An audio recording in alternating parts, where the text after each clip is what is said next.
Hello, my fellow YouTubers and subscribers, and welcome, one and all, to another Q&A video. Yes, and happy Halloween! Yes, in celebration of the fact that it is today, at the time I'm going live, Sunday the 31st of October 2021, it's, only appropriate to do a Q&A, I felt. I was toying about doing a movie review, but I thought, you know what, this might be more fun. I do have a movie review to upload of Last Night in Soho, and that will be uploaded after I've done this. So, and that's technically a horror film, so that will count as a Halloween movie review. But yeah, welcome aboard. The questions don't have to be specific to Halloween, but yeah, I've just titled it Halloween Q&A. So yeah, just like before, feel free to ask me whatever you would like. I can't promise a definitive answer for everything, but I'll try my best. Oh, hello, guys. First question is from Jermaine. Hello, Jermaine. Yeah, it's going okay, not too bad. Been dealing with some personal things, so sorry for the lack of content recently on my channel, but yeah, hope you're having a good time yourself. Yeah, I mean, actually, I should put it out there, I'm not huge on Halloween. I don't mind it. It's fine. I never used to go trick-or-treating that much, to tell you the absolute truth. Once, I think, I went to a Halloween party when I was a kid, when I was in primary school, and we all went trick-or-treating, at the end of the party, which was quite nice. But yeah, no. So enjoy the Q&A. Hopefully it might go on for about an hour or so. Depends on when my dinner's ready. But I thought if I start now, at least I've got a bit more time, and hopefully there won't be any interruptions, because it's about 5 o'clock, and the clocks went back last night. So yeah. So I'll press on with the Q&A. Sam Harrison, what's your opinion on the doorman Lubert with the warp in Icarly? He's a bit of an overactor, but I do quite like him. I think he's funny. He's got some interesting quirks. I mean, the big wart is kind of disgusting, but amusing all the same. Have I got a favorite horror film? It's a good question. I suppose the obvious choice is to go with Alien from Ridley Scott. That's an amazing film. I did kind of review the first two Alien films. I might actually review the whole franchise at some point if I buy the collection. But the first one is definitely my favorite. It's just so good. Everything was directed so well. I love the sequel, Aliens, directed by James Cameron. That one's also really good. But for me, the first one is the best. I also I'm not huge on horror films, but there's a few I like. I like the film Get Out. That's really good. The Quiet Place movies, they're also really good. I also like the games, The Last of Us. I mean, they're kind of horror games with a bit more of an emotional story in them as well. There's some good horror films. I watched a film today on Disney Plus called Ready or Not. I don't know if I'll review it. I mean, it was kind of cheesy, but it was all right. It was a bit of fun. Oh, happy Halloween, Lichen. Happy Halloween. Have you seen the Halloween movies? No, I haven't, which makes me a boring person. Yeah, I'm more of a Christmas person as well. It's just because it's more of a family event to me. Halloween it's fine, but again, it doesn't mean as much to me. Are there any characters in iCarly you weren't keen on? Sometimes the teacher annoyed me. I forgot her name. The one with the ginger hair. Is it Miss Brooks or something? Or Miss Brandt? Or I can't remember her name, but Sam, you know who I'm talking about. Oh, yeah, The Last of Us. The Alien franchise is awesome. Yeah, I mean, I have seen a few of the movies. I've not seen all of them. I think the only ones I haven't seen are Alien 3 and Alien Resurrection. I've seen all the others. I didn't really care for Prometheus that much, even though it was technically brilliant. It's not amazing to me. And Alien Covenant was all right, I suppose. But the franchise, I think, has just run out of steam, much like Terminator. it's run out of steam. Excuse me. Oh dear. What Bond movie would you say has gone down the most in your opinion? What one has gone up the most in your opinion? It's a good question. I think one that's gone up most in my opinion, potentially GoldenEye, I suppose. It's gone higher up on my ranking. Yeah, I suppose that one maybe. The one that's gone down. I suppose Quantum of Solace. I've ranked that a little bit lower, but I still enjoy the movie. But yeah, any ones that I've got any lower? Yeah, no, I think most of my opinions have stayed the same, but a few things, one or two things changed on my list, and obviously I added No Time to Die on my list as well. Yes, it is a horror one, The Last of Us. Have you seen any Hammer horror films? No, just to put it out there, I haven't seen a huge amount of horror films. I'm kind of boring in that regard. I don't hate horror films. I'm just not. It's not my favorite genre. Like, I'll watch them, but yeah, I really should watch the Hammer horror films. Actually, I should. Mrs. Briggs, thank you. Yes, that's the one. Yeah, I didn't hate her. She was just a bit annoying at times. Although there was that other teacher who actually was really hot. Her name was Miss Ackerman or something. The one that Spencer dated briefly. Man, she was pretty smoking hot in that red dress. I think she was their history teacher, and she'd broken up with her boyfriend, and she was really emotional and depressed, and she was taking it out on the students, and then she was dating Spencer, and she was all happy, and then, yeah, she was crazy. The new Spider-Man film. Yeah, I'm looking forward to it as well. It should be good. It comes out in a couple of months. Actually, yeah, just under a couple of months. No Way Home. It should be good. How often do you watch The Spy Who Loved Me? I don't watch it religiously. I watch it every so often. Can't say a specific time. I've definitely watched it this year. I think. I don't know if I have watched it this year. I watched it last year for the review. I think that was the last time I watched it. But I think it actually has been on TV since then. So that might have been the last time I saw it. But it was only bits of it. So I tend to see a lot of the Bond films on TV as well when they come on. When my family watch them as well. Sometimes they catch them as well, and I kind of sit in and watch with them, which is good. So yeah, what was your reaction to Die Another Day when you first saw it? Yeah, it's the same reaction I've always had. It's absolute shite, to be perfectly honest. I thought it was a very weird, strange movie. I still think that, to be honest, and I don't think I would have liked it even if I went to the cinema to watch it. So sorry. Yeah, I still think it's the worst Bond film. Costume of the Rat King. Yeah. Well, yeah, pretty fucking big costume. You're not boring for not liking Halloween films. You just have a particular taste. Oh, thank you. Well, that's very, very kind of you. Yeah. I mean, I'm open to watching horror films. I just haven't seen that many. They're not my specific favorite genre, but I know they are some people's. I've got a few friends who love horror films, and that's fine. Psycho. Oh yeah, I should watch Psycho. Really. Principal Franklin and Icarly. Fine. Yeah, I like the episode where they're doing their 50th spectacular show from the classroom in detention, and he comes in and he actually kind of he tells off the other teacher who's minding them, and he actually gets to say farewell to the fans, and he's like, "I'm Ted." It's nice that he's a fan of their show. That's cool. The Fly is an awesome horror film. Jeff Goldblum.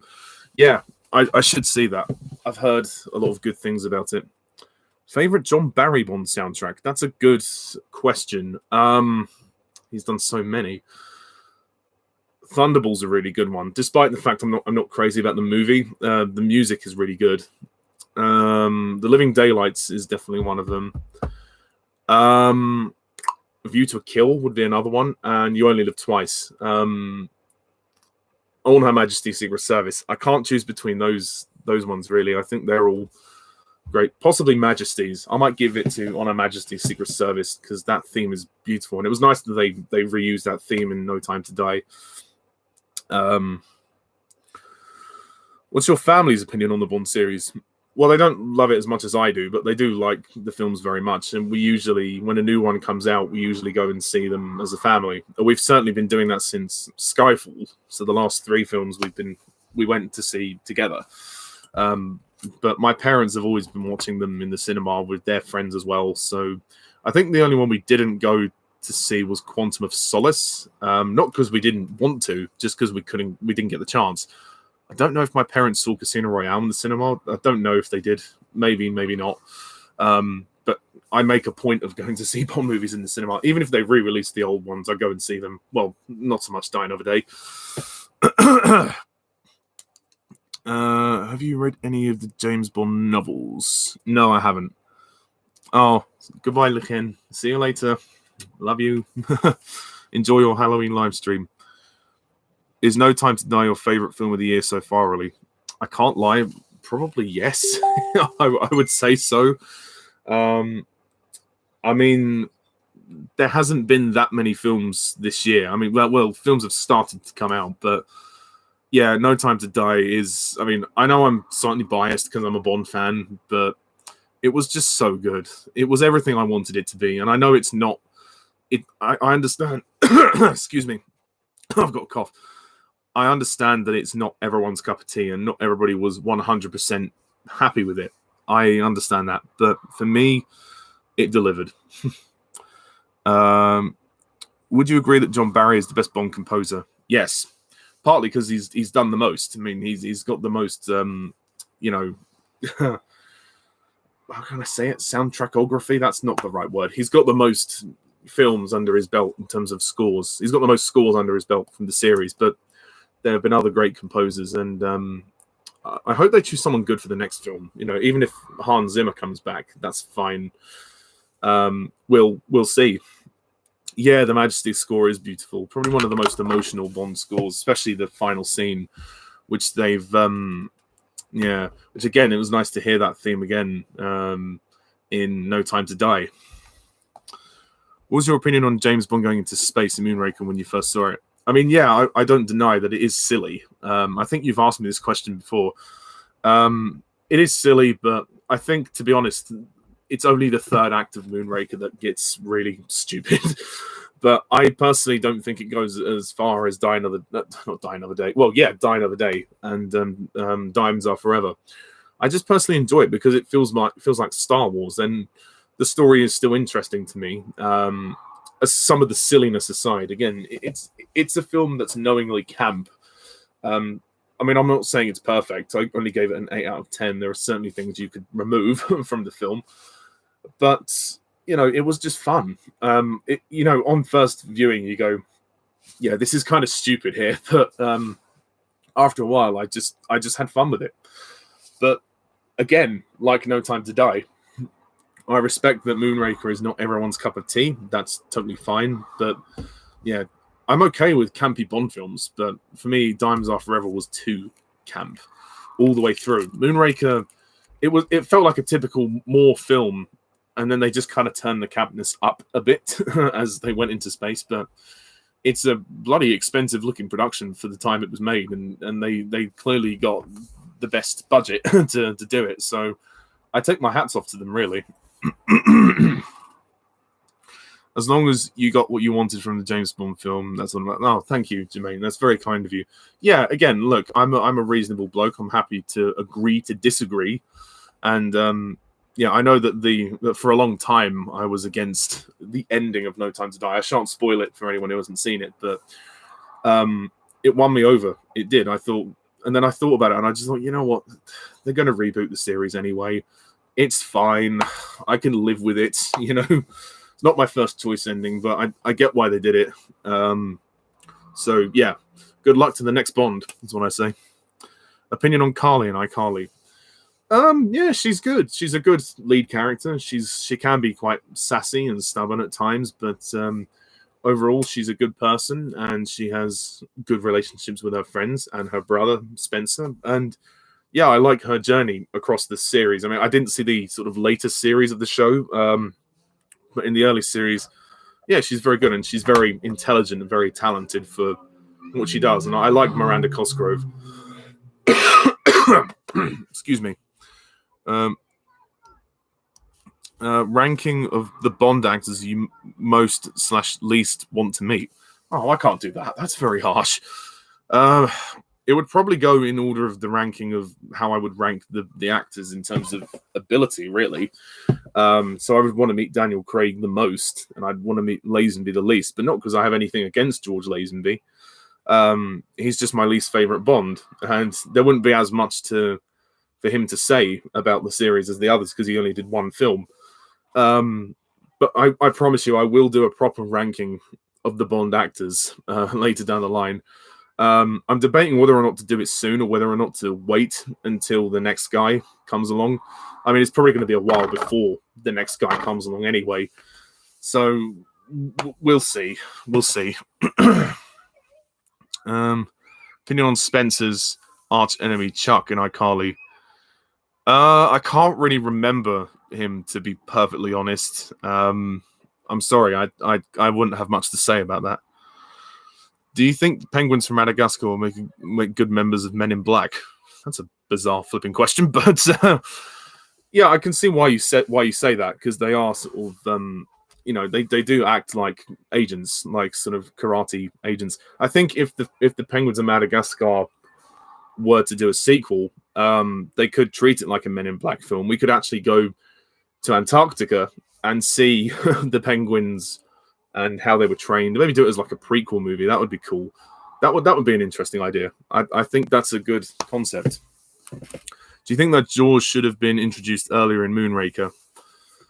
No, I think it was fine the way it was. They had more important things to worry about, but it was nice to bring him back. Well, technically, he was introduced in the opening scene, so I don't know how much earlier you could have really introduced him, to be honest.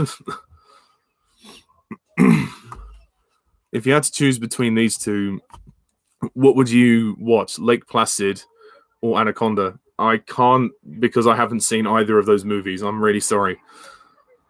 What's the film you've rewatched the most, Ollie? Probably Lord of the Rings. They are my favorite movies of all time. I used to watch Harry Potter religiously when I was a kid. I was obsessed with it, and I kind of still am in a way. Not so much the Fantastic Beasts series, but definitely the Potter films, the 8 Harry Potter films. Oh, there have been times when I think once or twice I marathoned the whole lot in a week. They're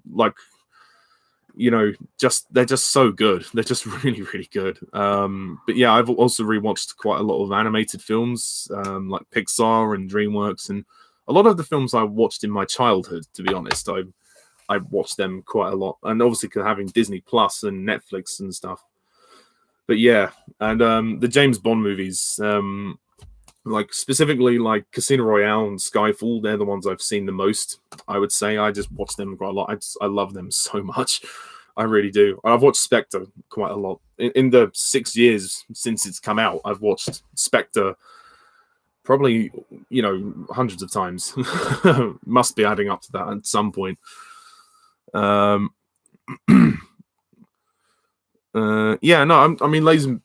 had a lot of issues when he was playing Bond, and he had a lot of he was difficult to work with, and he was very egotistical back in the day. But I think since then he's learned some humility, and he seems like a genuinely lovely man now, judging from his social media posts. He said some lovely words about Roger and Sean when they passed away, but yeah, he wasn't the best Bond. Top 3 favorite Will Smith performances. Men in Black would probably be one, like the first movie, although he is good in all 3. What other films has he been in? I think The Pursuit of Happiness was another one. He was decent in that. I've not seen all of his films, to be perfectly honest. I'm trying to think of other Will Smith films. I mean, he was the genie in Aladdin, which is another one. Yeah, I can't think of another one, really.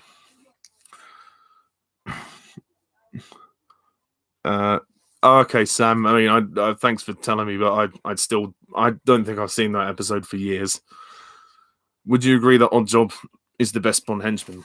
He's definitely up there. He's definitely one of the best. And just to put it out there, Sam, I will do a ranking of of my favorite henchmen in the Bond series, my top 10 favorite, and then my top 10 least favorite. I'll do as well later down the line as well. So expect a lot from that.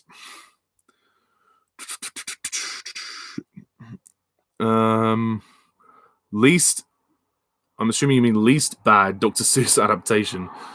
I'm going to have to go with The Grinch, the Jim Carrey one, because I haven't seen every single Dr. Seuss film. God, The Cat in the Hat was just fucking awful. Lazenby doesn't ruin Honor Majesty's. Yeah, no, he doesn't ruin it, but he is a problem in the movie. One of the only real problems about it is Lazenby, the guy who plays Bond, which is ironic. Who would you cast as a female villain in a Bond film? It's a good question. Who would I cast? I mean, Helen Mirren's a good choice. She was a villain. I don't know if she was a villain, but she was in the film called Red. I think she was quite good in that. Jodie Comer's been talked about to be in a Bond film. She could potentially do it.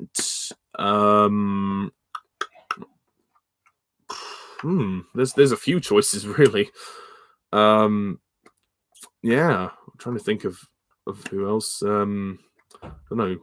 Well, Mila Kunis could be a Bond girl, but she could also be the villain. I mean, they probably cast a Bond girl who turns out to be the villain, a bit like Die Another Day. I think who else?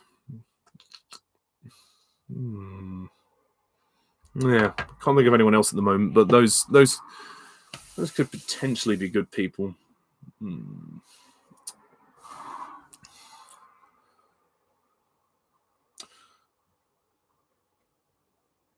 Have you ever wanted to do acting for a living? Yes, I thought when I was younger I wanted to be an actor. That was my sort of dream, and I thought because it was actually something I was rather good at. If you've seen some of my videos on this channel, you know that I do impersonations, I do impressions. That's been something that I've been praised about, even in real life, not just on here. A lot of people have complimented my use of accents and impressions, and I've used that when I've been playing parts on stage. I do amateur theatre. I perform in like musicals and pantos, so like 2 shows a year, and that kind of gives me some acting to do in front of an audience, which is great. And obviously I used to do sketches in front of my videos where I would play characters, and I still do a couple of those, but not as often now. I mean, if I could do it for a living, I'd love to, but I also love making films, and directing. That's become a passion. Like I said last time in my other Q&A, I'm doing my own Bond film, and I've appeared in my own films. So yeah, expect some more like impressions videos from me. And also, if you want to see my films, subscribe to Pajak Productions. That's my other channel. I did put a post out recently asking for more subs, and I haven't achieved many more since then. So please subscribe to Pajak Productions. That's Pajak, and then Productions. How would you have done Terminator 3 to 6? Well, I wouldn't, is the answer to that. I don't think they're really necessary, to be brutally honest. I would have basically rewritten the script. I would have personally thought, I would have looked at the first 2 films a bit more closely and thought, how can this work? I think the problem is, like, the series became, because it's a series about time travel, it became very convoluted. So it's finding a way of writing something that isn't so convoluted and where the timeline sort of makes sense. So I would have looked at the events of the first 2 a bit more closely rather than just trying to rehash everything. That's kind of what the later films did. And consequently, they suffered because of it. I mean, and Terminator Salvation was just a mess. I didn't like that film at all. Would you agree that Irma Bunt should have returned to the Bond series after Majesty's? Yes, I still think there's room for her to return. I'd like to see more female villains. That would be good. We should have a female villain for the next film. That would be something interesting. I mean, we all thought, potentially Madeline could have been a villain in No Time to Die, but yeah. Scariest Doctor Who story or villain in your opinion? One of the scariest stories. Oh, there's a lot. I think Horror Fang Rock is very scary. Scariest villain. I think honestly, the Weeping Angels in Blink are really scary. But after that, Moffat ruined them. The whole point was that you don't see them move. Thank you, Stephen. But yeah, that's probably what I would say. Oh, thank you. The sketch for Attack of the Clones, yeah. Yeah, it was fun to do that one. It's very easy to find scenes in the Star Wars prequels to do sketches of. I've debated, some of those old sketches, just making videos of them and just uploading them, like, of old reviews that I don't really sort of do anymore. Like, I did old James Bond reviews with sketches. I'm debating just to delete the old reviews and re-upload the sketches, to be honest. But they're so old now. But I'm still making sketches like here and there, not as often, but I tried to do it as much as possible. Would you say Matt Smith as the Doctor is as good as you remember him to be? Yeah, I'd say so. I mean, my opinion of him hasn't changed very much since I first saw him. I've always liked him. I don't think he's my favorite Doctor, and I've never tried to give that impression. But he's good. Yeah, he's good. I like Matt Smith. Some of the stories aren't that good, but that's not his fault. What's your favorite decade for films? Part of me is willing to say the noughties because of Lord of the Rings. But there was also other great decades like the 70s with The Godfather. 80s were also good. I don't know. Yeah, I'm going to go with the noughties just because of Lord of the Rings, and I'm being biased, but sorry, it's just my opinion. Would you ever consider creating your own TV episodes like a Doctor Who parody or something like that? No, I've thought about doing a Doctor Who series, but it would require me to think about budget constraints. But not necessarily a parody. I have thought of ideas for a Doctor Who spin-off series that I talked about it with one of my friends, and it would be quite an investment to do it. But I'll think about it. Maybe once I've finished 50 Slices of Bonding, which is the Bond film I'm making. Yes, it is a Bond film. I know the title may sound weird, but it's a parody. So once I've finished 50 Slices of Bonding, I'll think about future projects then. If Ice Age 6 was made, what would you make it about? The actual Ice Age? Not characters going into space, not continental drift. I'd probably just reboot the whole damn thing, to be honest, because the series just ended up being ridiculous. They should have stopped at the third one. They really should have done. But, of course, money is more important than creativity these days. Which Hogwarts houses would you put the Avengers in? That's a good question. I won't do all of them because there's so many, but... Tony would probably go... because he's a little bit of an arsehole. I'll put Tony in Hufflepuff. Cap in Gryffindor, definitely. Hawkeye, Ravenclaw. The Hulk, probably Ravenclaw as well. Thor, Hufflepuff. Black Widow, Gryffindor. Loki will go in Slytherin. Spider-Man will go in Gryffindor. Doctor Strange in Ravenclaw. Black Panther will go in Gryffindor. Wakanda forever. Rest in peace, Chadwick. And I'll just say Thanos will go in Slytherin. Yeah, I'm not going to do any more because otherwise I'll be here forever. But something you consider just as bad as the prequel trilogy. Well, I'm assuming you mean the Star Wars prequels, but this isn't something I'd consider as bad, but actually something I'd consider worse.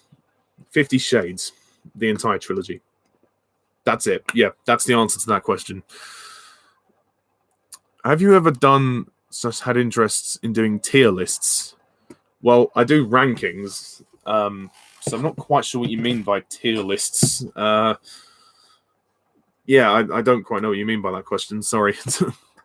Have you ever seen the stop-motion TV show The Trapdoor? No, sadly not. But it sounds interesting. Do let me know how to watch it. Are you looking forward to reviewing Capaldi as the Doctor? Yes, yeah, I'm looking forward to reviewing Peter Capaldi because I've not seen all of his era, actually. I've only seen his first 2 series and some of his Christmas specials. I've seen a bit of Series 10, and I've heard it's his best series, so I'm looking forward to it. But to be honest, I'll be looking forward to kind of wrapping up Doctor Who reviews. I'm getting, tired of doing that now. I need to finish Matt Smith. I mean, I've kind of taken a short break due to personal reasons. But I might try and review the rest of Matt Smith soon. And then I'll take a break before Christmas. If I can get Matt Smith's last series done, then in January I'll start Peter Capaldi. And hopefully next year I can finish my Doctor Who reviews. But yeah, it will be fun to revisit, and also to revisit Capaldi's performance because it's been a while since I've seen it. Some of the stories I'm looking forward to. Hellbent. Cough. Okay.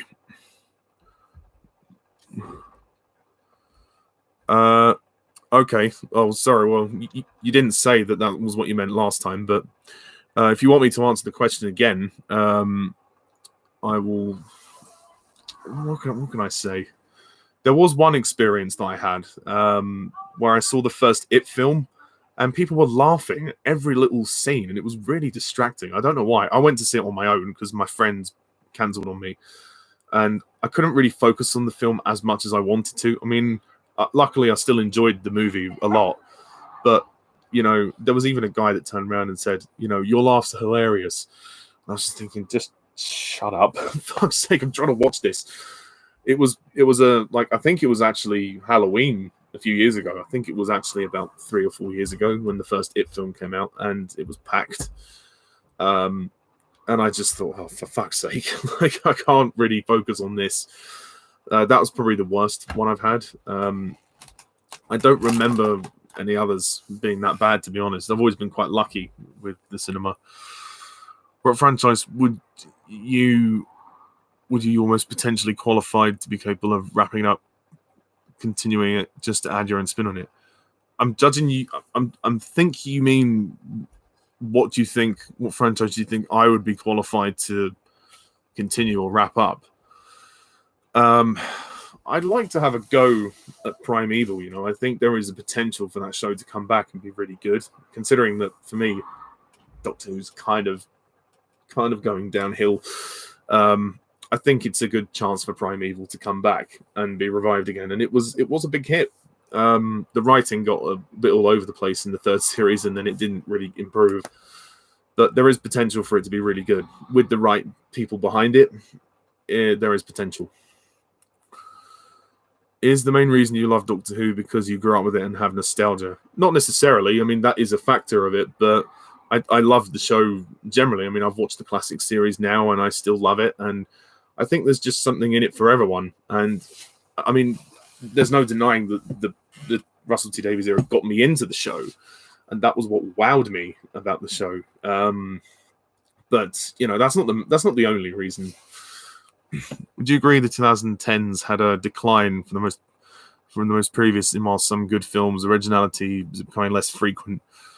Yeah, funny enough, I was talking about this with my friend Lauren on Facebook. We were talking about studios pumping out more than one film a year, and sequels, doing better than original films, and yeah, it's sadly I think that is becoming a problem and a trend within the modern day of mainstream cinema. What are your thoughts on the controversial decision in Peter Pettigrew being sorted into Gryffindor back when he was young, attending Hogwarts with James, Sirius, and Lupin? Well, at the time, we didn't know what he was going to do.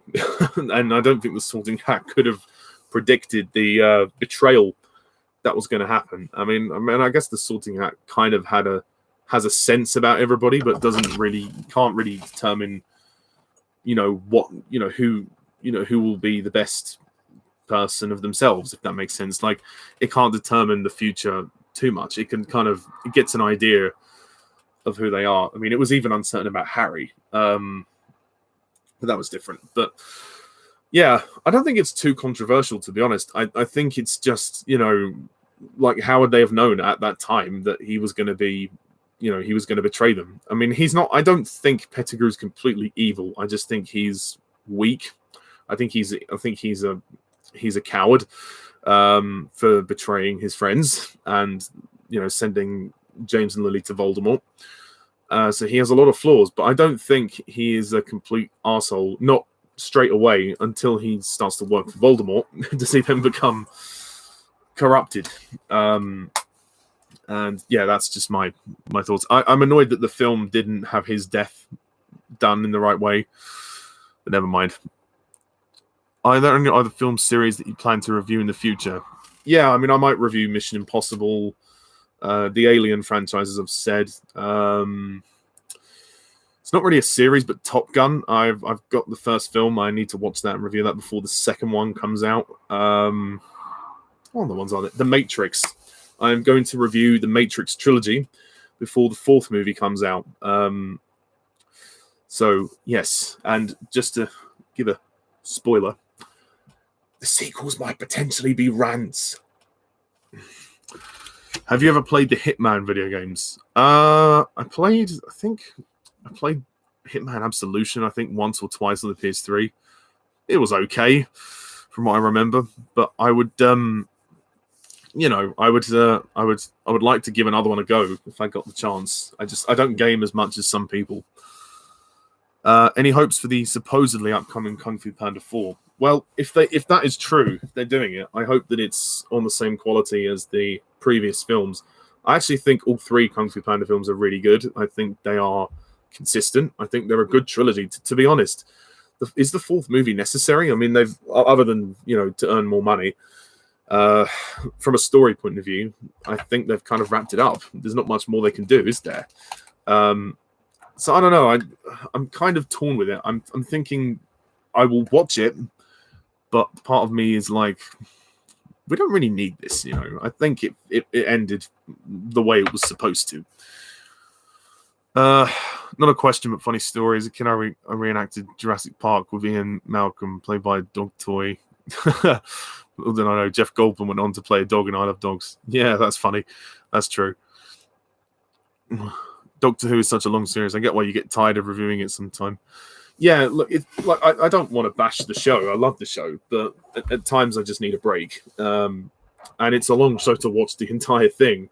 I mean, I'm just to put it out there, I'm not going to watch Series 13. I mean, it's only 6 episodes and it's one story. I'm not a fan of Jodie Whittaker, to be honest. I just don't rate her as the Doctor. And I know she's leaving soon, and Russell T Davies is coming back, so maybe he will coerce me back to watch the show. But I think Doctor Who is on its way out, personally. I mean, and I think a lot of people think that. But, you know, if you're still enjoying Jodie, then good for you. But just for me, I watched her first episode and I wasn't convinced. Hello, Jared. If you were writing or directing the next Planet of the Apes movie after war, what would you do? I think you've asked me this before. I would make it about Cornelius. If it is going to continue after war for the Planet of the Apes, I would have it be about Cornelius and him becoming the new leader. And obviously seeing Nova grow up as well. That's another thing I'd like. And if they were to, I know it's technically a reboot, but if they were to kind of tie it into the original films, maybe kind of, not necessarily remaking the original, but kind of leading up to that. I don't know, maybe it might be quite nice, but I don't think there's much more they could have done with the Apes trilogy. I think they did everything right, and I think they stopped at the right point. Have you ever had people being annoying in the theatre, Ollie? Yes, I mean, I've already answered that question earlier. Have you seen Gremlins and Gremlins 2? Yes, but a long time ago, so I couldn't tell you exactly what I thought of them unless I watched them before a review, which I might consider at some point. Would you agree that it's funny in iCarly how Neville had these big, strong henchmen working for him, even though he's only a kid?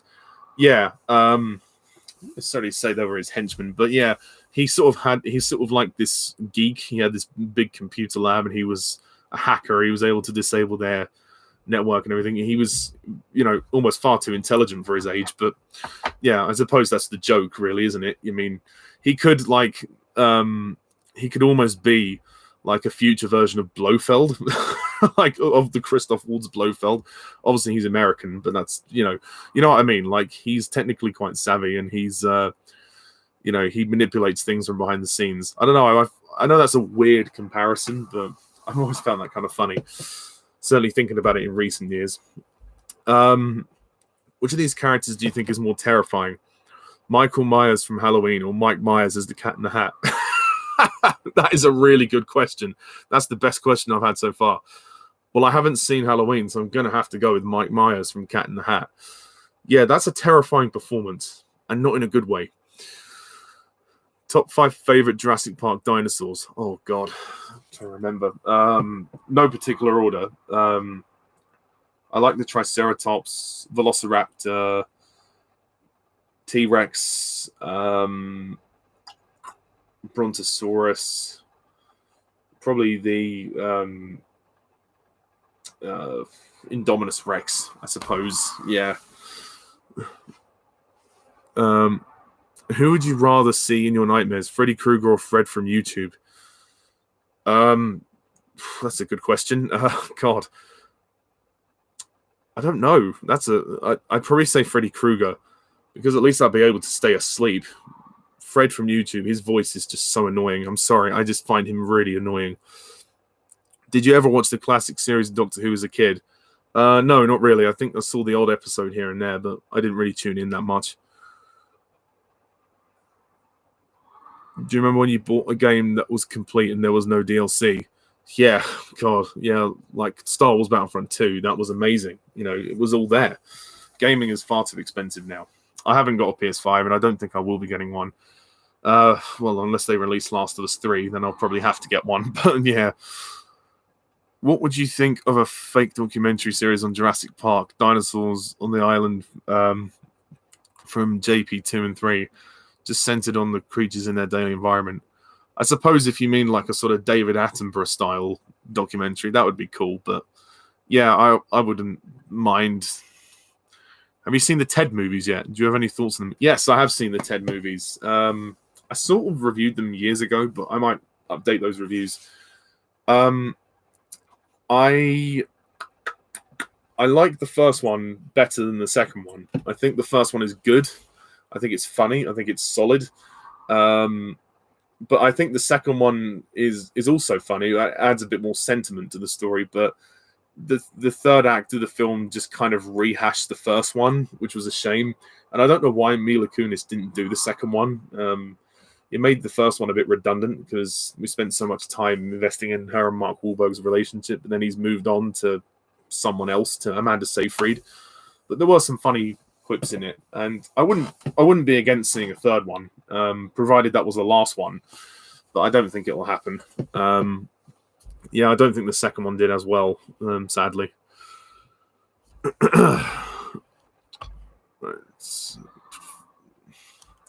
Do you believe the Indominus looked okay for what it is, or like some fans think it should have, since it's a mutant, looked more creative? I think it looked fine. I didn't have any major problems with it. Have you seen the Halloween special Scared Shrekless? And do you have any thoughts on it? I haven't seen it. What was the main comedy that annoyed you in Diamonds Are Forever? Was it Blofeld dressing in drag? Well, yeah, it was that, but also, like, I think Winton Kid, I don't know, they just annoyed me. And it's not because they're gay or anything. That's fine. I have no problem with that. Their comedy was annoying and too cheesy, and Bambi and Thumper as well just annoyed me, and just the whole tone of it, really, it was just so it's silly. I mean, I don't know. I just didn't like Diamonds Are Forever. I know you're struggling to understand why, Sam, but I have done a review of it and I've explained why, and I'm sorry, but it's just my opinion. Have you ever watched any of the Tracy Beaker shows? Yeah, I mean, my sister used to watch the original Tracy Beaker show when we were younger, and it was fine. I had no I had no real major problems with it. I didn't think much of it. How many Nickelodeon movies have you seen? I saw the SpongeBob movie, the first one. I've not seen the sequels. I quite like the first SpongeBob movie, but SpongeBob went downhill after that. Jimmy Neutron, the film, was weird, but it was okay. There's even a scene when Jimmy Neutron strips down to his pants. I don't know why. I have no idea why.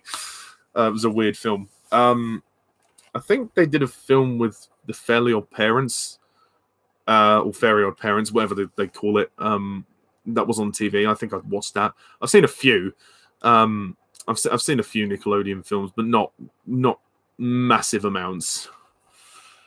Oh, you meant TV shows. Okay, well, I've seen iCarly, Drake and Josh. Those were the main ones that I watched. And then SpongeBob when I was younger. I can't remember any others, to be honest.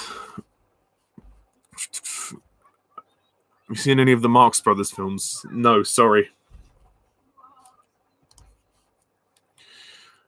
Even though Syndrome mentioned to Bob that he got rich within the 15 years between the prologue and the present day by inventing weapons, do you wonder exactly as to how he got that rich? Well, I'm assuming that because of all the deceased heroes, he kind of stole their technology and just basically used it as his own. I don't really believe that he invented everything. I think he stole a lot of things from... Or sort of took pieces of technology that the other supers had and just kind of refashioned it, remodernized it. I don't know how he got this island. That's one thing that they didn't really explain. Is like, how did Syndrome end up on this island, No Manison Island? I mean, it is like a massive James Bond volcano there. It's definitely inspired by that. But yeah, I mean, it doesn't bother me too much, but it just would have been nice to know a bit more about that. How would you rank the Johnny English films? I would say the first one is easily the best, then the third film, and then the second film.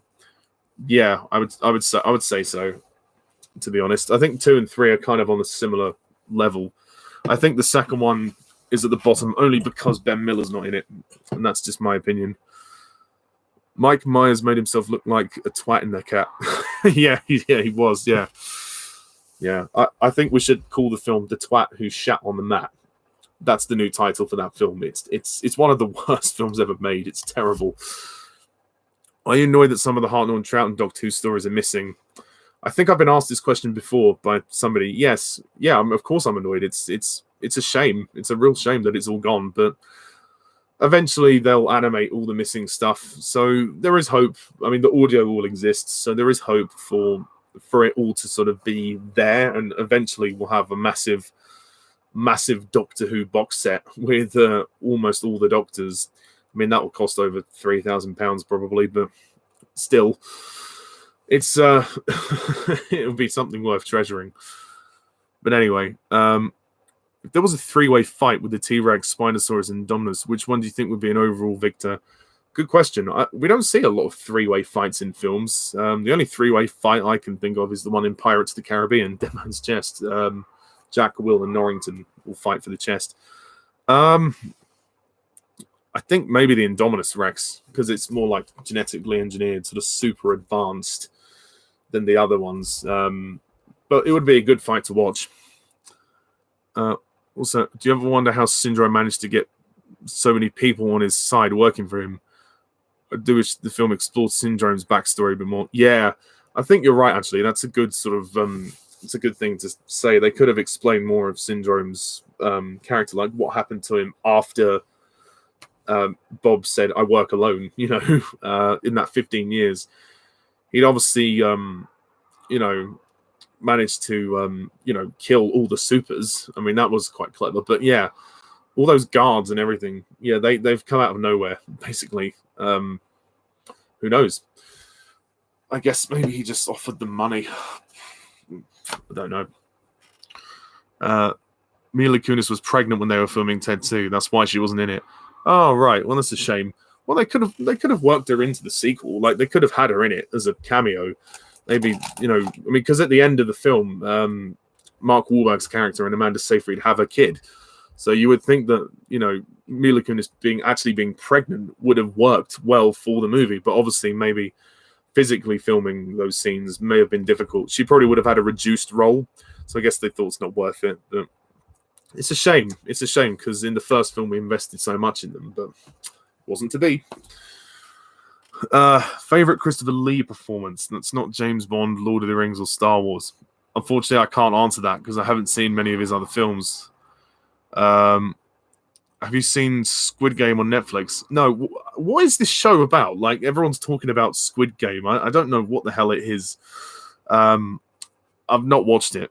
I do have Netflix. I could watch it, but I just haven't. Cheapest looking Bond film in your opinion? Well, Die Another Day is certainly a contender for the crappy CGI that is in that windsurfing scene. But I'm going to have to go with Diamonds Are Forever just because they had to pay Sean Connery so much. And, I mean, it's not like it looks it's not like it looks as bad as Superman 4. I'm not saying that. But compared to the other Bond films, it's the one that, to me, looks kind of the least expensive. Just because they have to stay in kind of one location predominantly for most of the movies. So it does affect the movie, sadly, for me. The most expensive looking Bond movie. Well, I think that Thunderball is a contender, but also, No Time to Die is the most expensive Bond film ever made thus far. So probably No Time to Die, really. Favorite look of a werewolf? Don't know, really. I like the werewolf in Harry Potter, Prisoner of Azkaban. Have you seen Inspector Gadget? Yes, seen the cartoon years ago. And I saw the first movie. I didn't see the second one. I know they're on Disney Plus. Maybe I will review them one day. But yeah, the show itself is pretty good. What do you think of each of the Johnny English villains? I think the John Malkovich villain is great. The Pascal Sauvage, I think his name is, the guy who talks with a French accent. He's he's absolutely hilarious. I love his accent. It's just so over the top, and he's like a proper Bond villain. I love it. Don't really remember the villain from film 2. I don't think the villain was that good for the second film. And the third film, he was all right, I guess. Yeah, he was okay. They're not the greatest villains ever. Was there any comedy in Dimes Are Forever you thought was funny? I mean, there were a couple of funny lines, of course. I can't name any of them off the top of my head. I think the line where Tiffany says, "You just killed James Bond." That was good. And when Connery says, "Well, he shouldn't have left with his tail between his legs." I like those. There are some funny lines, but just overall, it's just not very good for me. God, you're asking a lot about Dimes Are Forever today. Would you say Diamonds is too comedic then, and the comedy is in your face? Partly, yeah, I would say so. That's why I think the campness is in your face. It just bored me. I'm sorry. I'm just being honest.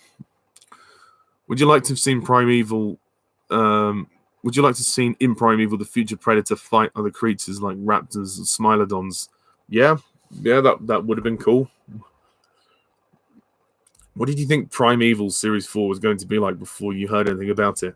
Well, when I heard the show was coming back, I was excited. I thought, great, yeah, I'm really excited to see it come back. And I was getting revved up for it. I don't think I saw a trailer or anything to promote it coming back because it went on to Watch and not ITV. Although I think actually, no, it did go on ITV. I can't remember. But anyway, yeah, and just as the series went on, I just lost interest in it. Yeah, I didn't have any preconceptions about what it was going to be like. I just hoped that it would kind of answer more of the questions that were left unanswered at the end of Series 3. But it didn't, sadly. You also watch John Carpenter films. Oh, thank you. I'll give those a try. Do you ever watch Sam and Cat, the spin-off? No, I didn't see that. I know about it, but I haven't seen it. Who do you think would win a fight between the Raptor versus the Future Predator and Smilodon versus Gorgonopsid. Probably Future Predator would win over the Raptor, and maybe Gorgonopsid would beat the Smilodon. Not quite sure, to be perfectly honest. They're making another Predator, Ollie. They need to stop because 2018 was garbage. I didn't like Predator 2018. Yeah, it was terrible. Not really seen the others. I should probably watch it. Squid Game is an amazing Korean show about people who are forced to play children's games. If they lose the game, they get shot. Oh, okay. So it's kind of like a Korean version of the Hunger Games and Battle Royale. Oh, that's cool. Cool. I'd like to think Syndrome swayed Mirage into working for him with a shit ton of money. Yeah. I mean, I certainly don't think that she's attracted to him in any way. I mean, he tries to hit on her, and yeah, she's not receptive. So perhaps he did just sort of offer her money. As to where he obtained the money, who knows? Maybe he just stole it. Yeah, somehow he secured the island. Maybe he just took the island over from someone else, and the guards were already there. Yeah, a bit of an explanation would have been nice. Have you watched all the animated Doctor Who stories? No, not yet. I haven't. As a Bond fan, do you wish there were releases every 1 to 2 years? Would you prefer the films taking their time to be developed? Kind of both, really.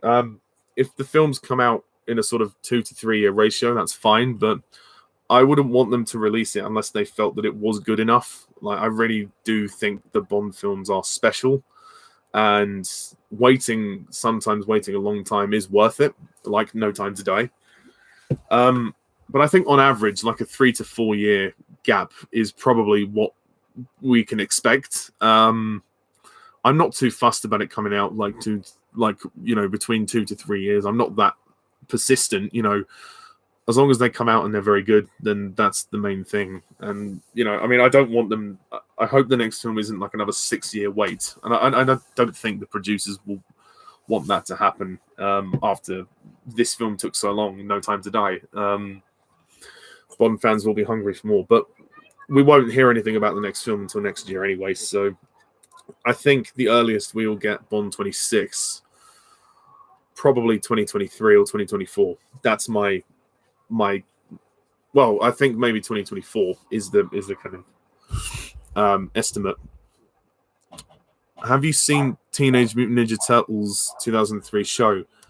I've seen the animated one. I think that if that is the animation, then yes. If it's not, then no. I'm not quite sure how many shows there are. I did see the movie called TMNT, the animated film from 2007. It was okay, I suppose. Who do you think would win in a fight? Roger Moore as Bond or Tom Baker as the Doctor? Well, probably Roger Moore as Bond because he has the gun.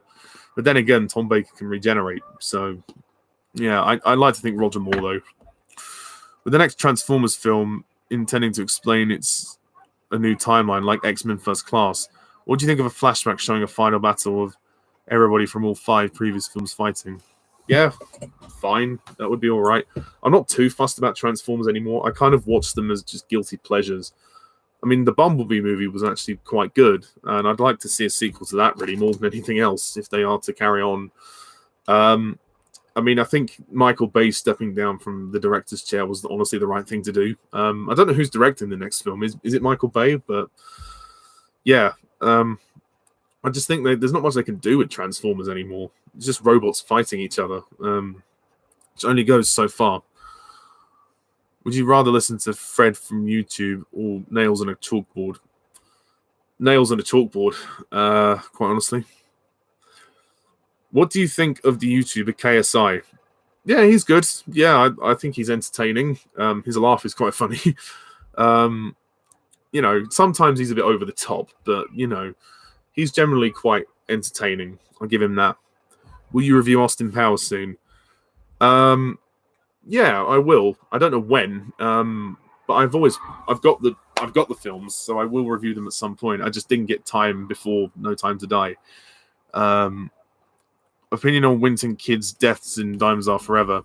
Well, as I said, the line that Connery says is funny. The deaths are kind of silly, but I suppose if you like the movie, it works. But Yeah, the deaths aren't bad. I don't mind them. No, it's fine. You don't have to apologize. Yeah, I just got the sense that you were keen for me to change my opinion on the film, but sorry. Why don't you like Elliot Carver's death in Tomorrow Never Dies? Because it's stupid. He has time to move out the way, and also Brosnan's one-liner, I don't know if it works. You know, you forgot the first rule of mass media: give the people what they want. It's just cheesy. It's just a bit too, I don't know. I just thought it was too silly, and the way that Carver's there going, and then like the things coming towards him very slowly, like he has time to move out the way. It's ridiculous, but this is my opinion anyway. Oh, Harry. Hello, Harry. Nice to see you. Is Dolly Parton one of your favorite singers of all time? I don't know if she's one of my favorites, but I do like her. Working 9 to 5.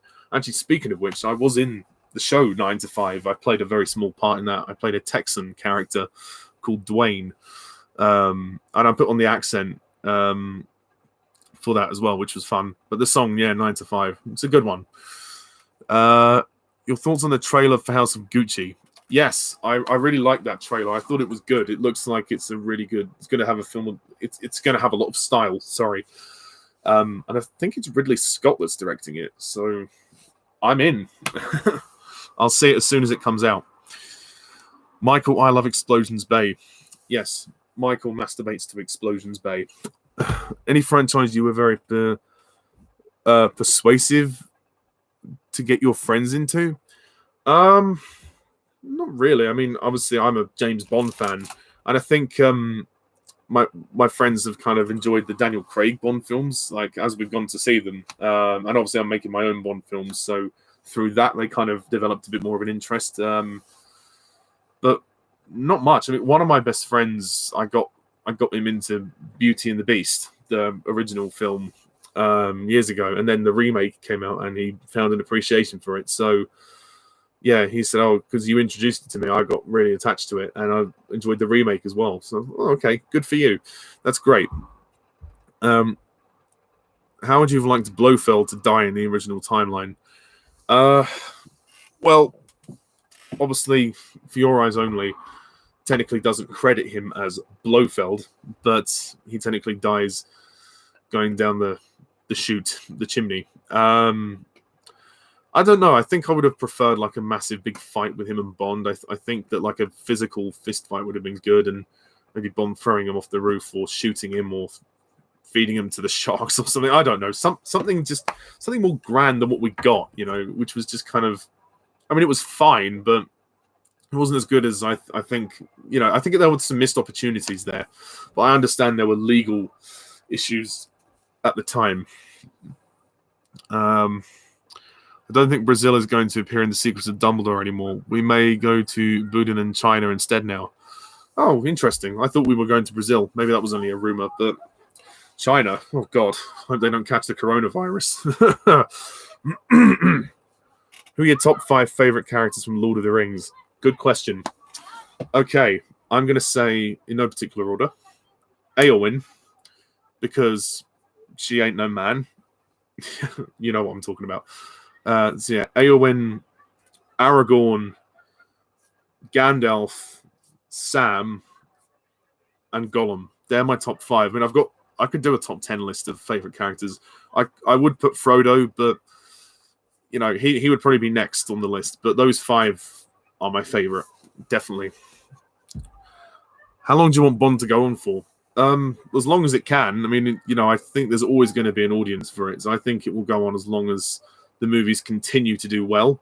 If the movies start doing poorly and if the fans lose interest, then maybe they'll call it a day. But it's a legacy of the Broccolis as well as much as the legacy of Ian Fleming. So I don't think Barbara and Michael are going to go on forever. They're going to have to hand it over to someone else at some point. So whether they've got family that they can bestow upon it, that would be good. So I'd be interested to see who would take over from them as well in the future, and depending what they could do with it. But yeah, we shall see. What are your thoughts on the YouTubers Copa, Cab, and Chris Chan? Never seen them. Sorry. Do you prefer jacket potatoes or chips, and why? Chips. You know, I don't know. I guess because, yeah, I don't know. I just prefer the taste. I mean, I know that they're not as healthy, but yeah, it's probably the fact that they are mostly fried or baked in the oven. You know, I don't know. Something about them. This is a question of a friend of mine came up with. Which do you like less, direct-to-DVD Disney sequels or Star Wars prequels? That's a good question. I do have a love for Star Wars. Because of Revenge of the Sith being decent, I'm gonna say I like less the direct-to-DVD Disney sequels. Although there are a couple, there's like 2 or 3 that I do quite like, but the rest are crap. Will you be doing the Doctor Who spin-off series after Capaldi? Oh, I wish. No, I have no plans to. Who do you think would win in a fight, Capaldi or Pertwee as the Doctor? They're both very similar, but I don't know, actually. That's a good question. Maybe Pertwee because he does the karate. Hike! Which of these cat movies do you think is worse? Cats or The Cat in the Hat? Oh, that's a good question. I would probably say Cats because of how technically bad it really is. I mean, at least The Cat in the Hat has, it's colourful. Doesn't mean it's good, but it's colourful. Cats is just a digital nightmare. All of it is a nightmare. It's the best horror film ever made in recent years. And maybe I should watch that for Halloween. No, actually, better not tempt fate. Oh, hello, Electric Dino 75. Do you think A View to a Kill would have been better received if it was Timothy Dalton's first film? Potentially, but then you have got some of the campy humor, like I've been waiting for you to take care of me personally. Now you imagine Timothy Dalton in that scene. I've been waiting for you, matey, to take care of me personally. I mean, that bed scene would have ended up a lot more aggressive than it did. Although it wouldn't have been as some people found it cringy. It wouldn't have been as much of an age gap between the two characters. But yeah, it would have been. It's funny to imagine what Dalton would have been like in that film. But I also think it's funny to imagine what it would have been like if Dalton was in GoldenEye. Yeah, you can always imagine. Opinion on YouTuber Deji, KSI's brother. Not seen him. Sorry. Are you going to review the Illumination movies leading up to Sing 2? I've reviewed some of them already. I think the only ones I haven't reviewed are the Despicable Me films, I think. I've reviewed Sing. I reviewed The Grinch, I think. Can't remember any other ones. I think those are the only ones I've reviewed. I've reviewed Sing and The Grinch. Yeah, haven't reviewed the Despicable Me trilogy. But yeah, I don't know. Maybe. I don't really rate Illumination as a studio that much, to be perfectly honest. I reviewed Minions. That was the other one. Minions. On a scale of 1 to 10, how much would you consider yourself a Star Wars fan / expert? Well, I wouldn't consider myself an expert, but as a fan, how much I love Star Wars, I'd say it's a solid 8. 8 out of 10. When I was a kid, it would have been a 10 out of 10. I was obsessed with it, but my liking has gone down a little bit, but I still really appreciate it. Top 5 James Bond climaxes. Oh, that's a good question. I would say, in no particular order, Goldfinger would have to be one. Skyfall, The Living Daylights, Casino Royale. Favorite ones. On Her Majesty's Secret Service. Just, yeah, those ones, I would say. But there's many more that are great. Brother Bear or Finding Nemo? Oh, Finding Nemo. I mean, I like Brother Bear a lot, and I will review it one day, but Finding Nemo is just that's a beautiful film. Do you agree How to Train Your Dragon trilogy is better than Raya and the Last Dragon? Yes, I agree with that. Do you prefer theatre or movies, and why? Probably films, but I do enjoy the theatre. I mean, I performed on stage, and I recently went to the theatre again. It's my first time I went since lockdown. I mean, there's something great about theatre, like seeing actors performing live and being immersed fully with the lighting and everything and what's on the stage. The stage is a world. The world is a stage. Sorry, let's say. But movies, I don't know. I just like the experience of seeing a film. I've always loved it, and you know, with the music and the ambience and the way something looks, cinematography and the story. I don't know. I was always wrapped up in it. You know, the fact that you go into a dark room, you sit there for however long the film is, and I'm just kind of there. I could do it all day. I could watch films in the cinema all day. It's just such a powerful experience, you know, especially with the sound systems as well. Do you favorite clothes brand and why? Don't really have a favorite, to be perfectly honest. Nike, I suppose they were good. I'm really sorry I haven't seen that YouTuber.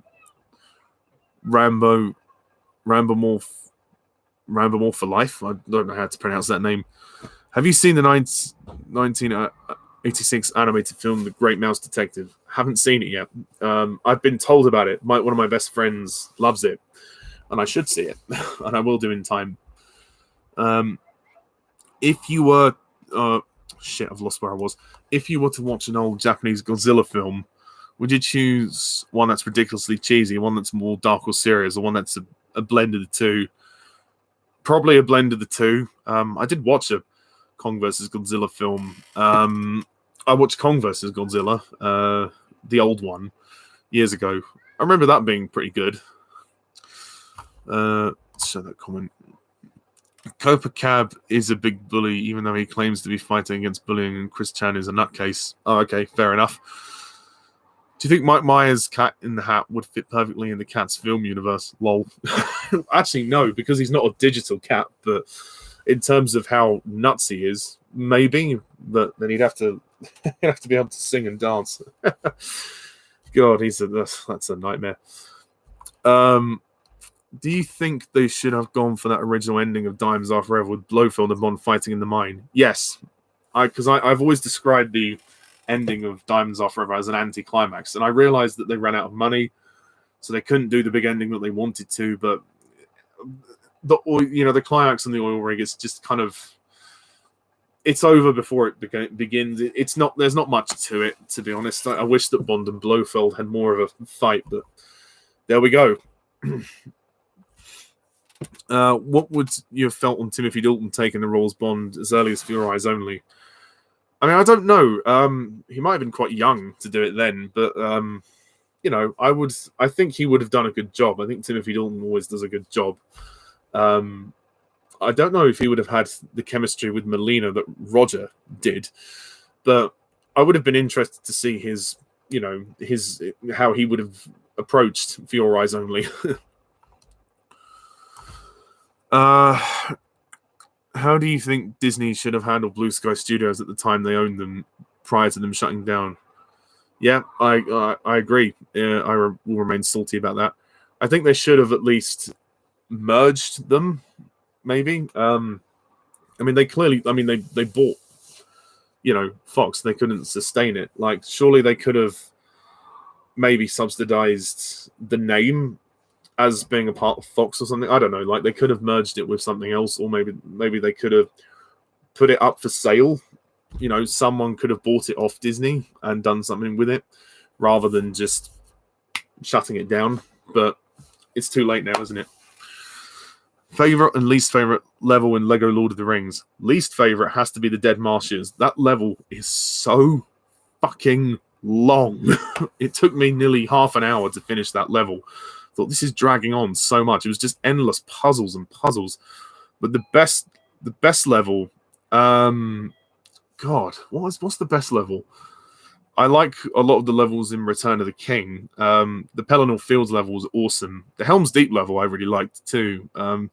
My favorite level would have to be the Mines of Moria. Just the fact there's like 9 characters you can play as, and it's an epic part of the film, and I think they recreated that really well. And also falling with the Balrog and as Gandalf and fighting, that was just bliss. Okay. I enjoy a lot of Deiji's videos, but personally think he's an idiot and a bully. Okay, I won't bother watching him then. Top favorite Primeval episodes. Ooh, the last two of Series 2, like Series 2, Episodes 6 and 7.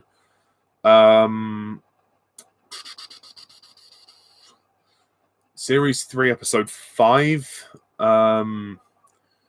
Series 2, Episode 4. And Series 1, Episode 6. Top 4 favorite talking animal characters. Oh, God, I can't remember. Man, that's a difficult question. A lot of them would probably be from old Disney films. I can't remember. I'm really sorry. I'll have to come back to that. Timon and Pumbaa would be up there, I suppose.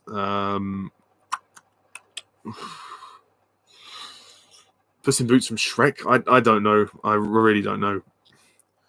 Favorite type of potatoes and why? Roast potatoes. I just love the crispiness of them, and I love a good roast dinner. Roast dinner is one of my favorite things to have. Sadly, I'm not having one today, but still, yeah, love them. Thoughts on digital de-aging, CGI recreating deceased actors and deep fakes? That's a good question. I'm okay with it as long as it looks convincing. Like, obviously, everybody will perceive it differently, but like something like how they recreated Moff Tarkin in Rogue One, that was impressive. It's about the attention to detail, really. Like de-aging that hasn't worked as well, I think. Michael Douglas in Ant-Man, the very beginning scene. I mean, it's okay, but you can just tell, like, when something looks very digital. I'm not against it, it's just as long as they do it right. Opinions on Jungle Book 2. If you're talking about the animated one, it's crap. I'll explain why when I review it at some point. Michael Wilson has 2 sons. They were involved in 007 computer games. Oh, okay. Well, maybe they'll take the films over. Who knows? Yeah. When you make movies, do you follow a consistent pattern or line them to make each of your creations to be distinct from the last? It's a good question. With my own movies, I've tried to differentiate them a lot. I mean, the Bond movies are interesting because they're not derivative of the Bond formula in the real films. Like, they're parodies. So the concept of my Bond films is that all the Bonds are a family, and they are sort of, you know, a unit, so to speak. So they're not going on missions and doing things. They're just a family who are real people and deal with drama. But it is done. Well, parts of it are done in the style of the old Bond films. So it feels like there's action, and there's comedy, and there's, you know, the bed scenes and all of those kind of tropes. Like, I've tried to include some tropes and references that make them feel like Bond, but also feel individual, like my own creations, if that makes sense. With other projects I've done, like the animation, I've done comedy, and then I did my graduation film was called The Truth Inside, and that was more of a drama. So I'd like to do more drama than comedy. I mean, I'm with this third Bond film I'm making, 50 Slices of Bonding. It is more dramatic and it's more emotional, but it still has some of the comedy that was retained in the first two. But I think I would like to show a range of versatility, like a range of different genres that I could do, maybe. Yeah, I don't sort of... I tend to go into things thinking, can I do this? Am I interested in it? If I'm not interested in an idea, then I won't do it. You know, simple as that. I make the films I make for myself. I make them for an audience as well, but I mainly make films for myself. You know, honestly, I do. How would you improve Little Mermaid 2? Well, I would never make it. But if I were to make it, I would come up with an original story. I wouldn't rehash the first one. I could still, you know, tell it, you know, from Melody's point of view, but just get rid of all the rehashed crap from the first one, and just, you know, have her get to know her life under the sea and her grandfather, and just come up with a more interesting villain as well. Yeah. This is Elizabeth Hurley. Yeah, good. Yeah, very, very good. Very good. If you were to see one of the considered best Japanese Godzilla films, would you watch one that went for a mystical take on a story, moral message, or one that's very science going wrong? Probably a bit of both, actually. Do you think the fight in Golden Gate Bridge in The View to Kill would be better if Dalton was in it? Potentially, it would have been more energetic. I mean, I've always liked the fight because it's, the scale of it, the fact that they're on the bridge is cool, but the choreography is, I will admit, it's not the best, but it's okay. Perhaps it would have been more energetic and more fun with Timothy Dalton, but it's kind of funny that Christopher Walken loses to, Roger Moore, who's 57 at the time, but there you go.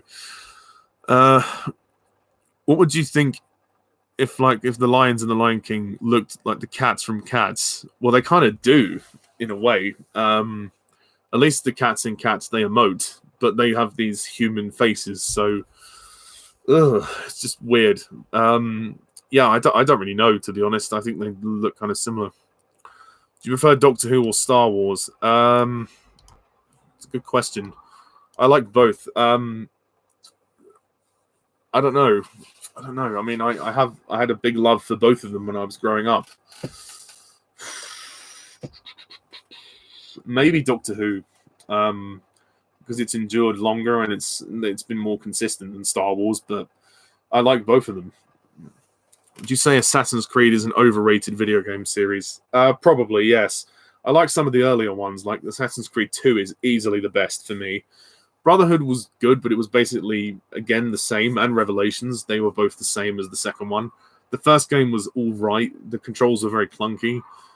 The third game was good, but it was very long, like Assassin's Creed 3. Black Flag was where I started to lose interest, like on the ships when you got to sort of operate the pirate ships. And then I just got tired of it. It's just the same thing now. I mean, Assassin's Creed has been going for over 10 years now, and they've not done anything new really with the games. I played, I think, Odyssey, which was one of the PS4 ones. I thought it was terrible, so I've stopped playing them, to be perfectly honest. But I don't hate them. I just think they're kind of done. Do you think Dark of the Moon should have been the last Transformers movie? Yeah, I do agree with that. I think that probably should have been. It was definitely the last one for Shia LaBeouf. I mean, if Shia LaBeouf had returned for the fourth one, I think that would have been overstretching his character. But yeah, on reflection, Michael Bay doing Transformers 4 and 5, they weren't necessary. Even though Mark Wahlberg is a good actor, the character of Cade, just not interesting. Just yeah. Again, and they ran out of ideas with Transformers. Opinion on TV shows overall. Yeah, I'm okay for watching TV shows, but I'm more of a film fan. I prefer watching films, but I'll watch TV shows. Do you think Poe would defeat all the Madagascar penguins? Yeah, I guess he probably would. Breakfast or second breakfast? Nice question. Breakfast. Do you prefer Eddie Murphy as Donkey in Shrek or Mushu in Mulan? Well, both characters are basically Eddie Murphy playing Eddie Murphy. I think I prefer him as Donkey, just because we've seen more of him and he's got a slight more range than Mushu. But I like Mushu equally very much. Opinion on the villain in Doctor Who, The Underwater Menace, with Patrick Troughton. If you're talking about Professor Zaroff or whatever his name is, he's a bit over the top, but I think he's funny.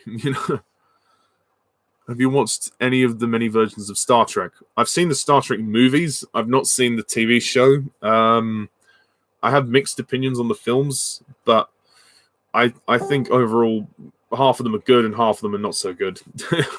It's inconsistent. Gonna take off now, Ollie. Take care, man. Oh, thanks, Jermaine. Thank you very much for the kind words and all the questions and everything.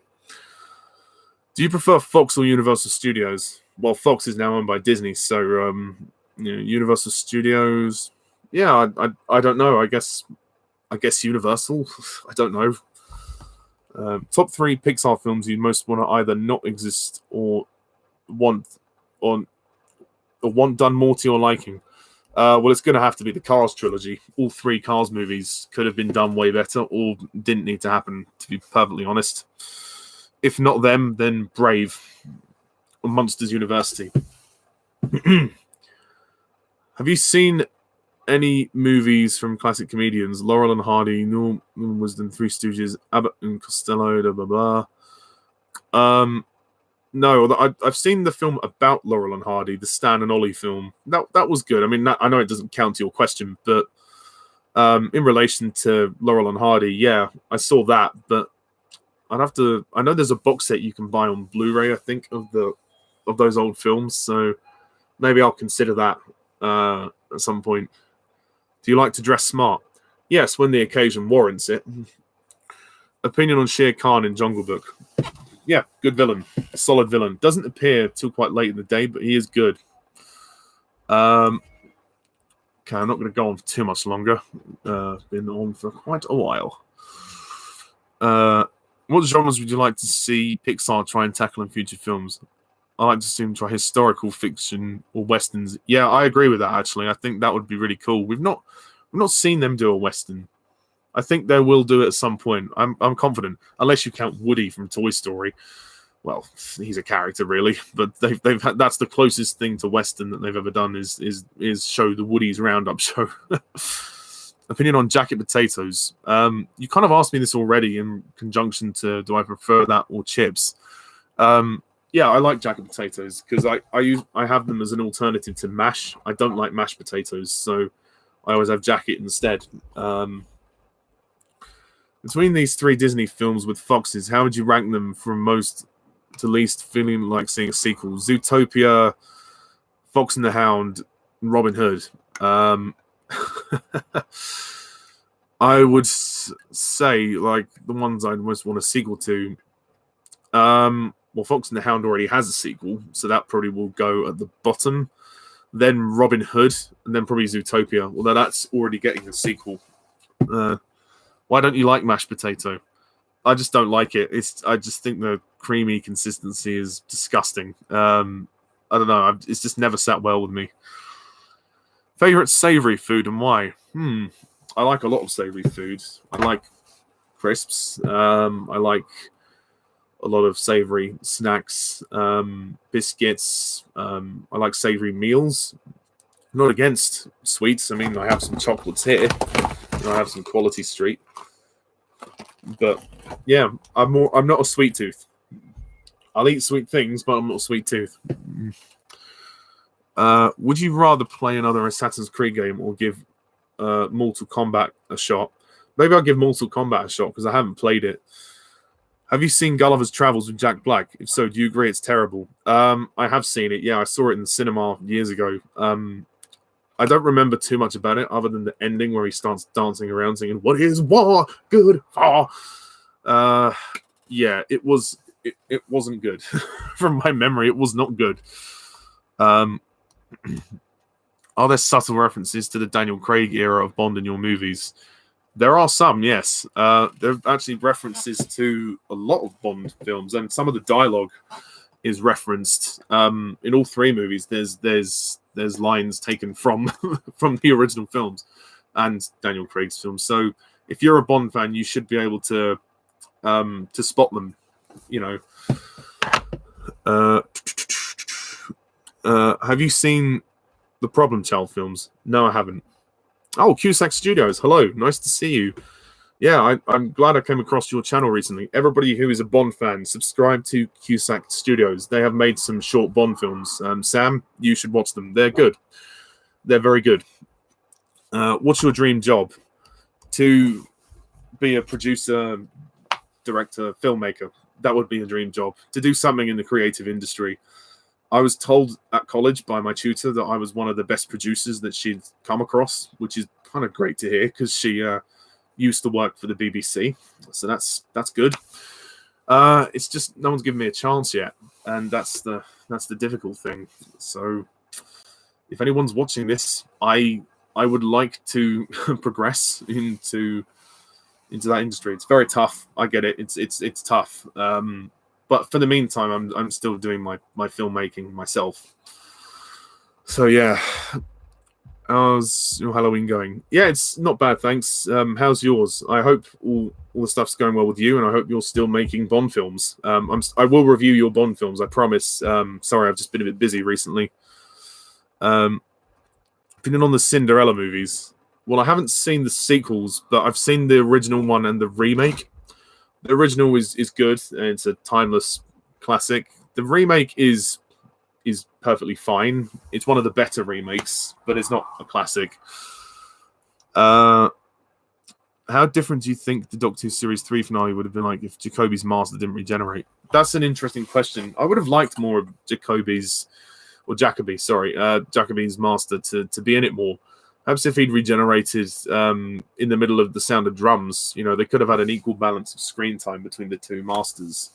But I mean, it was fine the way it was done, but I would have liked maybe Jacoby to have more screen time. So he would have got more to do. How many black and white films have you seen? Don't know off the top of my head, but I've seen a handful, so probably 10 or so. Double Indemnity is one that I've seen. I saw that at college. That was good. What did you think of our film? Oh, it was good. Yeah, it was really good, man. You should be impressed. Your latest one. I watched a few of the old ones, and I know that you didn't have as good a camera back then. But I like a lot of your films. You made that Tomb Raider film as well. With I don't know, is she your sister? The woman that plays Lara Croft in your movie. That was a good film. But your Bond movies are very entertaining. I think you make a good James Bond. The most recent one is probably your best, just on a technical level, and story-wise, it was the most engaging. And I love the title, I Expect You to Die. That's a really good title. So, yeah, expect a good review from me at some point when I get to it. And I hope that you like my ones. They're a little bit different to yours. 2 villains you think would make a cool identity if they were fuzzed together? Oh, it's a good question. I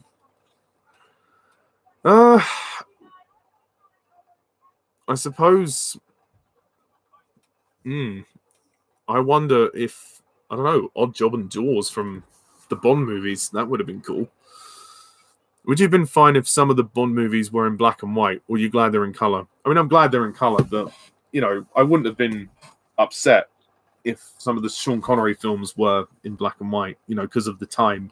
I know that the Casino Royale 54 TV special was done in black and white, and that's fine. I'm nothing against black and white. It's just I haven't seen a lot of old films that go way back.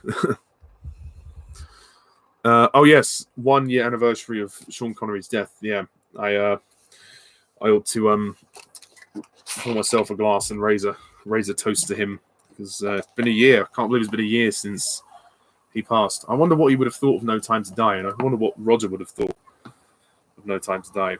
It's sad that the names weren't at the end of the credits, but I understand that Cary Fukunaga finished the movie early 2020, so they didn't go back and re-edit it because the pandemic was going on. So to Sean Connery and Roger Moore, nobody did it better.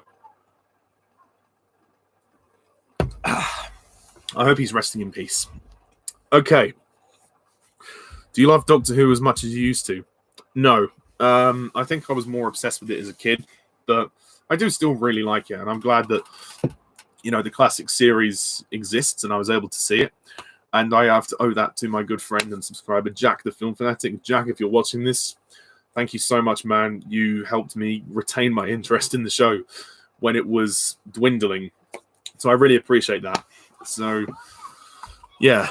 What next? Do you think Alex, Melman, and Gloria were right in being angry at Marty for getting them sent off to Africa? Or could you understand Marty and wanting to explore the outside world from the zoo? Both. I think, because Marty did what he did without telling them. He just deserted his friends. So I think they were right to be angry. But at the same time, I think they were wrong to kind of tell him what to do and control him and deprive him of his dream, because they were like, "Don't you ever do this again! Don't you ever do this again!" Saying how it's not safe in the wild and stuff. It's like, well, he clearly wants to go and explore the world. So, and they're not his parents, so they don't have the right to really say that to him. So I think it's a double-edged sword, really, when you think about it. Have you seen The Maltese Falcon? No. Happy Halloween, Ollie. Happy Halloween, Nick. Are you a fan of horror movies at all? I don't mind them. I'm partial to them. I think someone asked me this earlier, and I haven't seen the Halloween movies. I'm sorry. Would you consider watching any silent or early films deemed classics? Yes, like, just to put it out there, I'm open to watching anything. You know, my film palette has expanded. I'm up for watching anything, even if it's not my most desired interest. Because I have a YouTube channel where I review films, I'm open to watching anything and discussing a range of opinions about a range of topics. And I think it's important to be open about these things, especially if you're a reviewer like me. Why do you prefer watching films to TV shows? I guess because it's more condensed. I've got, it doesn't require as much time. But, I'm not against TV shows. There are shows I really like Primeval, Doctor Who, Dark Materials. But sometimes a show, it takes me longer to get hooked onto a show, whereas a film, it's done in that short, condensed time, like 2 to 3 hours. So I find it easier to get hooked into a film. That's just my opinion.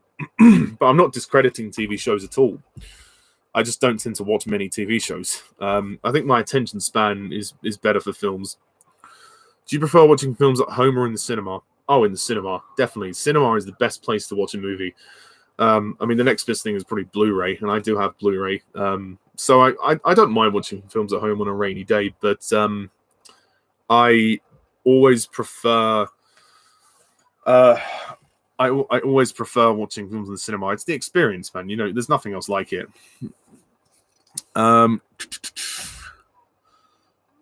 Favorite story where a bad guy won? Hang on one sec. Yes.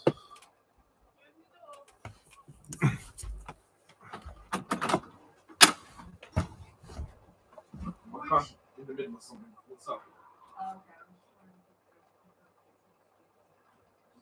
Give me like 5-10 minutes. Okay, no worries. Thank you. Mum will give you money. That's mine. Oh, is it mine? Thanks.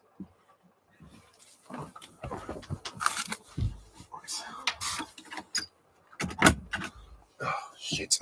Sorry about that. I was disturbed. I'm going to have to call this quits in about 5 or 10 minutes because I've been asked to go and run an errand. So sorry, I won't get to all the questions tonight, but I will do another Q&A at some point. Favorite story where a bad guy won? Probably The Empire Strikes Back. That would be one. Will you review the Addams Family films? Maybe at some point. I know the new one's come out, the sequel to the animation, but I don't know if I'll bother seeing it just yet. Do you think that they should have dedicated the latest Bond film to Connery and more? Yes, yeah, I think they should, but they didn't, because the pandemic was going on. They didn't touch No Time to Die. They left it locked away and sealed. They could have put something in for Roger at least, but oh well. It is what it is. Hopefully, for the 60th anniversary, if they do some big documentary or something, they'll honor Connery and more in that. Maybe we'll get an Everything or Nothing Part 2, which would be good. Thanks for the shout out. Also, if you want to be a part of our James Bond film, I can. Oh, thank you. That's really, really kind of you to say. I live in England, so I don't know where you are. I think are you from Ireland? I'm assuming you are, that judging from watching your films. So it'd be difficult to sort of logistically do it, but I would be open to any collaboration. Just leave me a comment or send me a message somewhere. That would be great. That'd be great. I'm making my own Bond films as well, so we could definitely share some ideas. Favorite piece of music that's haunting? Oh, some good music. I like the No Time to Die song, but I also like the Spectre soundtrack, the end titles track, because it goes ooh, like it sounds really eerie and kind of creepy. I like that. Is your house all set up in decorations? No, not really. We don't tend to decorate much for Halloween. For Christmas, yes, but for Halloween, no. Last question from Lauren.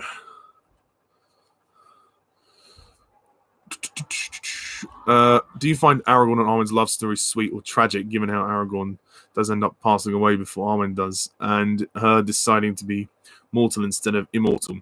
I think it's a mixture of things. It's tragic, but it's beautiful. It shows that, you know, the power of true love, like that someone will be willing to give up their life, their immortality, to become mortal and spend the rest of their lives with the man or woman that they love. I think is beautiful, and the fact that they spent so long apart from each other during Lord of the Rings, it was only appropriate to finally have the moment in Return of the King where they do finally end up together, and they do live out the rest of their days together. And she really deserves to be his queen, you know. And it's, you know, you could say it's tragic the way, like, when she has the vision of their son and the future, and she doesn't want to walk away from it. She doesn't want to. I mean, her dad's trying to protect her, of course, but she knows in her heart she loves Aragorn. And, you know, I've always thought their love story was really believable, despite the fact the characters are separated for most of the story. It's more of a psychic kind of connection that they have, but, you know, you believe the love is there. You know, Aragorn tries to kind of, you know, he's not sure whether it will work out, but, you know, I still think it's a beautiful romance. Would you be interested in a film called Bad Moon? It's a werewolf film. Maybe. Oh, thank you, Cusack Studios. That's very kind. Watching yours, and they're awesome, man. Really good. Oh, thank you. I mean, I'm assuming you're talking about my Bond films. If so, thank you. That's really kind. I mean, it's the idea is kind of nuts, but you get the idea. And my third one's coming next year, so hopefully that will be a good ending to the trilogy. Oh, and I've just seen you're making a Doctor Who web series. Oh, that's cool. Yeah, I mean, I have a camera. I can film myself. We should get in touch on social media and discuss this further, because I can tell you I've got some equipment, so I can film myself and send you footage or whatever you so desire. But we'll talk about it. I'll do a few more questions, and then I'll have to call it a day. Would you say that Octopussy and the Man with the Golden Gun have gone down in your opinion, even though you still enjoy them? A little bit. I mean, I actually quite liked the Man with the Golden Gun. It was a bit better than I remembered it to be. But Octopussy, that's the same. That's stayed the same for me. Do you like For Your Eyes Only overall? Do you think it's mediocre? Well, if you watch my review, I said it was passable. So it's a bit better than mediocre. You know, I give it a marginal pass, but there's things about it which don't quite work for me. Favorite Disney villain and why? Scar, just because of how fucking dark and manipulative he is.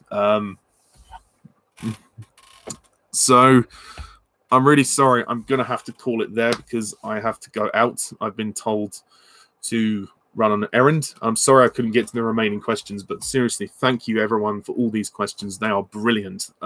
There's loads. But don't worry, I'll be doing another Q&A soon. I'll try and do one later this week. I've got to work the next 3 days, so maybe Thursday or Friday I will try and do one. Yeah, but thank you so much to everyone for asking my questions, and I hope my answers were okay. Sorry if some of them weren't. But thank you very much all for watching. Happy Halloween, everyone. And I'm Mr. Tarnus11. Thank you very much. See ya.